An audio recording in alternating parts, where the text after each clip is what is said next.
നമസ്കാരം. എന്തു പറഞ്ഞാലും ട്രോളുകൾക്ക് വിധേയനാകാനാണ് നടനും ബി.ജെ.പി. സ്ഥാനാർത്ഥിയുമായ സുരേഷ് ഗോപിയുടെ വിധി. കഴിഞ്ഞ കുറച്ചു ദിവസങ്ങളായി സോഷ്യൽ മീഡിയയിൽ നിന്നും ഇത് വ്യക്തമാണ്. ഇപ്പോഴിതാ സ്വന്തം സിനിമയിലെ ഒരു ഡയലോഗ് തന്നെ സുരേഷ് ഗോപിക്ക് വിനയായിരിക്കുകയാണ്. 2022 പുറത്തിറങ്ങിയ സുരേഷ് ഗോപി ചിത്രത്തിലെ ഡയലോഗാണ് ഇപ്പോൾ ട്രോളന്മാർ ഉപയോഗിക്കുന്നത്. സിനിമയിലെ ഒരു കഥാപാത്രം സുരേഷ് ഗോപിയോട് നിങ്ങൾക്ക് ഇലക്ഷന് നിന്നൂടെ എന്ന് ചോദിക്കുന്നുണ്ട്. എന്തിനാണെന്ന് സുരേഷ് ഗോപിയുടെ മൂസ എന്ന കഥാപാത്രം ചോദിക്കുമ്പോൾ ചുമ്മാ ശിവകാശി പടക്കം പൊട്ടുന്നത് പോലെ പൊട്ടുന്നത് കാണാമല്ലോ എന്നാണ് മറുപടി.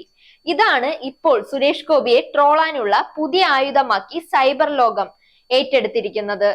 അതിപ്പോൾ നീ പറഞ്ഞിട്ട് വേണമല്ലോ എനിക്ക് അറിയാൻ, എന്റെ വോട്ട് പോലും എനിക്ക് കിട്ടില്ലെന്ന് സുരേഷ് ഗോപി ഇതിന് മറുപടിയും പറയുന്നുണ്ട്. കാലത്തിന് മുന്നേ സഞ്ചരിച്ച സിനിമയും അതിലെ ഡയലോഗും എന്നാണ് പലരും ഈ വീഡിയോയ്ക്ക് കമന്റായി പറയുന്നത്. ഇത്ര കൃത്യമായി ആരും സ്വന്തം അവസ്ഥ പറയില്ലെന്നും പല ട്രോളുകളിലും പറയുന്നു. Zag news, Thiruvananthapuram.